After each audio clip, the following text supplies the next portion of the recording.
হয়, মই বৰ্তমান উপস্থিত আছোঁ গোলাঘাট জিলাৰ অন্তৰ্গত মৰঙি মৌজা যে ১ নং ফুলবাৰী প্ৰাথমিক বিদ্যালয়। যিহেতু এতিয়া বান্দৰ উপদ্ৰৱত তাৰিখ সোধাইছে এই স্কুলখনৰ ছাত্ৰ-ছাত্ৰীকে ধৰি শিক্ষকসকলক। যিহেতু মোক কেমেৰা পাৰ্চনে দেখাব, এই ছাত্ৰ-ছাত্ৰীসকলে এতিয়া বান্দৰ উপদ্ৰৱত পাঠদান কৰাত অসুবিধাৰ সৃষ্টি হৈছে। যিহেতু ক'বলৈ গ'লে বিদ্যালয়খনৰ আচবাবকে ধৰি টিং চিলিংসমূহ এনেদৰে মানুহৰ উপদ্ৰৱত তাৰিখ শোধন কৰা পৰিলক্ষিত হৈছে। যিহেতু ১ নং প্ৰাথমিক বিদ্যালয় এতিয়া এই ছাত্ৰ-ছাত্ৰীসকলক পাঠদানৰ কৰাৰ ক্ষেত্ৰত শিক্ষক-শিক্ষয়িত্ৰীকে ধৰি এতিয়া এই বান্দৰ উপদ্ৰৱৰ তাৰিখ সোধা পৰিলক্ষিত হৈছে। মোৰ সৈতে এজন প্ৰধান শিক্ষক আছে, তেখেতৰ পৰা মন্তব্য ল'ব বিচাৰিছোঁ। কি ক'ব, দেখিবলৈ পোৱা হৈছে আপোনালোকৰ বিদ্যালয়ৰ আচবাবকে ধৰি টিংপাত যি বান্দৰ উপদ্ৰৱ হৈছে, এই ক্ষেত্ৰত আপুনি কি ক'ব?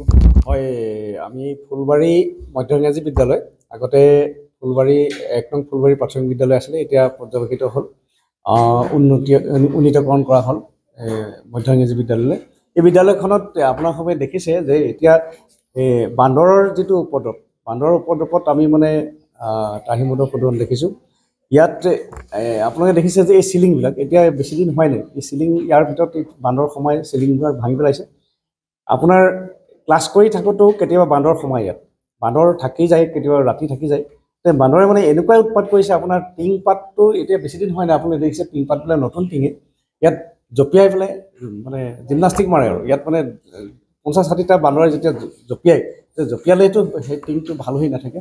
আৰু বিভিন্ন খোৱা বস্তুবিলাক, খাদ্য বস্তুবিলাকত কেনেবাকৈ যদি আপোনাৰ ভিতৰত সোমাই যায়, বান্দৰ সোমাই যায় আৰু খেদি আহে। আৰু বিশেষত মানে কি হয়, আমাৰ ছাত্ৰ-ছাত্ৰীবিলাক এতিয়া আমি স্কুল ছুটি কৰাৰ পিছত ছাত্ৰ-ছাত্ৰীবিলাক মানে নিৰাপদে ঘৰলৈ যাবলৈ অলপ অসুবিধা। পাঠদান কৰাৰ ক্ষেত্ৰতো অসুবিধা হয়। পাঠদান কৰাৰ ক্ষেত্ৰতো যথেষ্ট অসুবিধা হয়। কিয় হয়, ছাইডত বান্দৰ ৰৈ থাকে আৰু বান্দৰে মানে তেওঁলোকে বান্দৰলৈ নজৰটো বেছি দিয়ে। এতিয়া আমি ক্লাছৰুমত যিমান হেৰি কৰিলোঁ, বান্দৰৰ ফালে মানে অলপ আমি চাই থাকিব লাগিব, কাৰণ বান্দৰটোৱে কিবা কাৰণত জোকালে বান্দৰটো খেদি আহিব।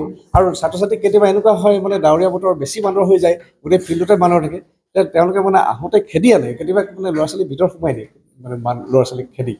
আৰু সিহঁতি ছুটি হোৱাৰ সময়ত ল'ৰা-ছোৱালী ঘৰলৈ যাওঁতে নিৰাপদে যাব নোৱাৰে, মানে ডাঙৰ মানুহে কেতিয়াবা লৈ যাবহি লাগে আৰু আপোনাৰ খেদি আহে, অসুবিধা হয় যথেষ্ট। আৰু আক্ৰমণো কৰিছে, ২-৪জন ল'ৰা-ছোৱালীক কেতিয়াবা মানে আক্ৰমণো কৰিছে। আমাৰ ডাঙৰ মানুহকো আক্ৰমণ কৰিছে। আজি অলপ কিছুদিনৰ আগত আমাৰ ইয়াৰে এজন ছাৰৰ দেউতাকক বান্দৰে মানে পিছফালৰ পৰা জঁপিয়াই এনাইলত হস্পিটেলত থাকি আহিবলগীয়া হৈছে। এনেকুৱা এটা সমস্যা হৈছে। হয়, নিশ্চয়কৈ মই কেমেৰা পাৰ্চনে দেখুৱাব যে এনেদৰে এতিয়া পাঠদান কৰিবলগীয়া হৈছে। সেই ছাত্ৰ-ছাত্ৰীকে ধৰি শিক্ষকবিদ্যালয় এনেদৰে পাঠদান কৰিছে। যিহেতু ক'বলৈ বান্দৰ উপদ্ৰৱত এনে তাৰিখ সোধাইছে এইসকলৰ যি ছাত্ৰ-ছাত্ৰীৰ মাজলৈ যি আহিছে ভাবুকি দেখিবলৈ পোৱা গৈছে। পাঠদান কৰাৰ ক্ষেত্ৰতো বান্দৰ আহি উপদ্ৰৱ চলোৱা পৰিলক্ষিত হৈছে। সমগ্ৰ দৃশ্য মোক কেমেৰা পাৰ্চনে দেখুৱাই আছে যে ১ নং ফুলবাৰী প্ৰাথমিক বিদ্যালয় এতিয়া বান্দৰ আতংকই এইসকল ছাত্ৰ-ছাত্ৰীয়ে পাঠদান কৰিবলগীয়া হৈছে।